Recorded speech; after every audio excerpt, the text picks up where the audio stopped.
Continuamos con el padre Alberto Cutié. Alberto, vamos a hablar de los detalles de Ruama, que le dicen Bunny, para aquel que no sabe, es el nickname de la esposa del padre Alberto, la mafia rosada. Cuando tú dices que hay una mafia rosada, yo te voy a citar unos cuantos pasajes del libro y tú me vas a abundar. Tú dices, hay una política de don't ask, don't tell, que es la misma que tiene el ejército norteamericano con los homosexuales. No preguntes y no digas. Si tú no dices, yo no pregunto, y viceversa. Hay una mafia rosada que protege a la Iglesia Católica y esa mafia se compone por gays, sacerdotes que viven en el closet y que ocupan todos los niveles de la jerarquía eclesiástica. También dice que esta mafia rosada promueve su propia agenda y que suelen ser las mismas personas que muestran tendencias homofóbicas en el público o en el confesionario. Además, los amigos reciben las mejores parroquias, son nombrados monseñores y ascienden a ciertas posiciones.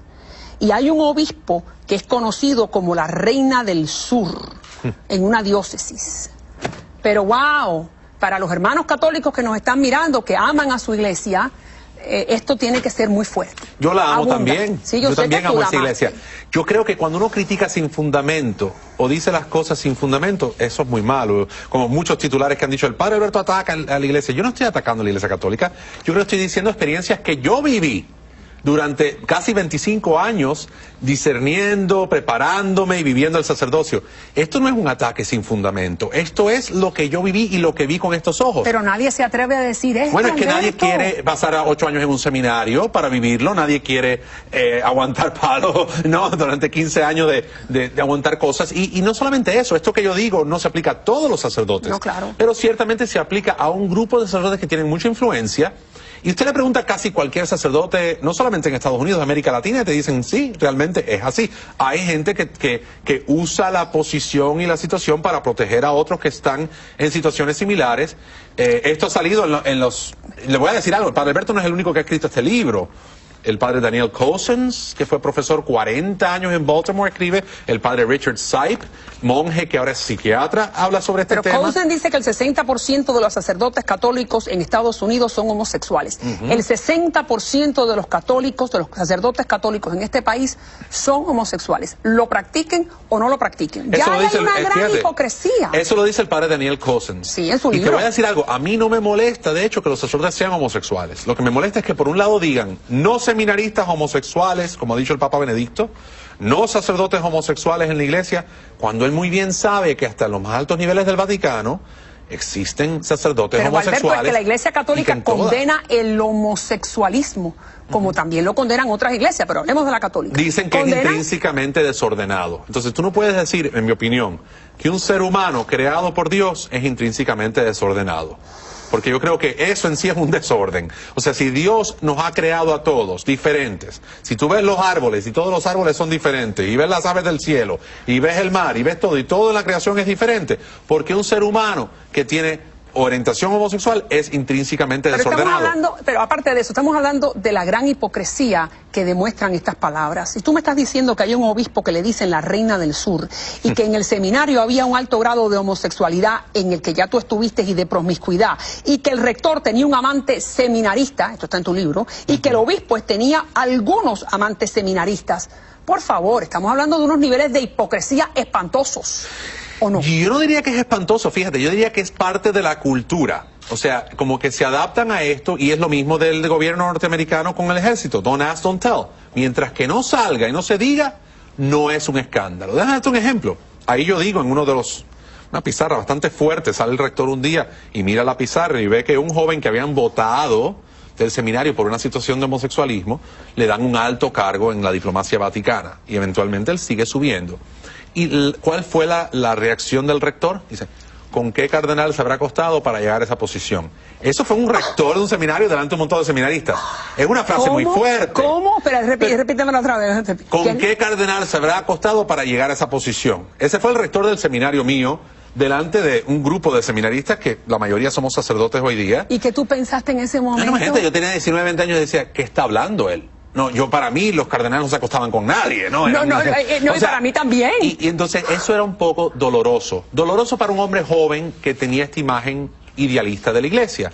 Yo hago estas historias, fíjate, en el libro no para escandalizar a la gente, ni para que el católico romano devoto se sienta mal sobre su iglesia, porque la iglesia es mucho más que eso.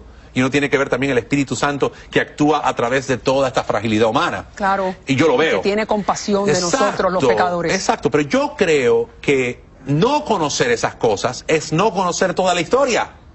Y creo que es bueno que la gente sepa que un hombre dentro de una institución donde hay una serie de irregularidades comunes y aceptadas, uno empieza a sentirse como que, espérate, ¿dónde estoy yo metido? De hecho, hay muchos libros escritos sobre estos ex seminaristas, por ejemplo, que han escrito libros diciendo, por ejemplo, hay uno que se llama Goodbye Good Men, donde un seminarista dice, los hombres heterosexuales se sienten fuera de lugar en muchas órdenes religiosas y en muchos seminarios, porque lo que protege la iglesia es este tipo de comportamiento. Pero yo no estoy diciendo que eso decir, sea en todas partes. Pero escucha lo que acabas de decir. Realidad. Hay una discriminación por parte de los sacerdotes gays a los sacerdotes que no son gays. En algunas situaciones. ¿Y tú sentiste eso? Yo no sentí eso, fíjate. Yo sentí que los sacerdotes homosexuales o los seminaristas homosexuales eran mis compañeros, que tenían sus situaciones, que algunos de ellos siguen teniéndolas ahora como sacerdotes, y simplemente uno vive en esas situaciones. Pero tú me estás diciendo entonces que en este momento, en esta ciudad, hay sacerdotes católicos que eran amigos tuyos, que eran amigos, bueno, que eran cercanos porque estaban contigo en el mismo servicio, que tienen amantes hombres. Eso es lo que tú me estás diciendo. Yo no voy a opinar de la vida de más nadie, pero te puedo decir que general, realmente que eso ha existido siempre desde que el mundo es mundo. Que hay sacerdotes heterosexuales que viven el celibato, hay sacerdotes homosexuales que viven el celibato, y hay quienes de ambas orientaciones no viven el celibato, pero siguen siendo líderes. Te voy a dar un ejemplo. El otro día estoy en mi parroquia, la Iglesia de la Resurrección, mi iglesia episcopal, estoy preparándome para una clase de adultos. Viene un sacerdote de Colombia, con su novia de la mano, párroco de una iglesia grande en Bogotá, y me dice, mire padre, yo soy casado civilmente, su obispo no sabe que él es un hombre casado, él sigue siendo sacerdote católico romano en una iglesia prominente en Bogotá, y él es casado. Pero Alberto, lo que me estás diciendo va completamente en contra de los preceptos de la Biblia, donde lo que tiene que haber es transparencia. Sí. Si yo soy católica y yo considero que la persona que me está dando la misa está siguiendo una serie de preceptos morales y que es célibe, porque eso es lo que dicta la iglesia, entonces si no lo es, ¿me está mintiendo o me equivoco? Chico, se está mintiendo él mismo y a Dios. Yo creo que, mira, por ejemplo, en el caso mío la gente dice, no, pero imagínate que tú traicionaste a tus feligreses. Yo decía, ¿sabes? Yo nunca lo vi de esa manera. Yo creo que yo me traiciono a mí mismo cuando tengo que vivir una vida doble. Cuando tú no puedes decir abiertamente, mira, yo estoy enamorado y quiero vivir. Lo único que yo lamento en todo este proceso, realmente, es no haber salido antes, que los paparazzi me vieron aquel día en la playa, a decirle a la gente, ¿saben qué? Yo estoy enamorado de esta mujer, yo ya no pienso que muchas de estas ideas, porque no era solamente el celibato, una serie de ideas. Yo no creo que una pareja que usa la píldora, o se atan los tubos, o hacen una vasectomía, o es divorciada, o están divorciados, que están cometiendo pecado mortal. Yo creo que hay gente que simplemente no cabe en ese cajón, pero siguen yendo ahí a la iglesia y comulgan.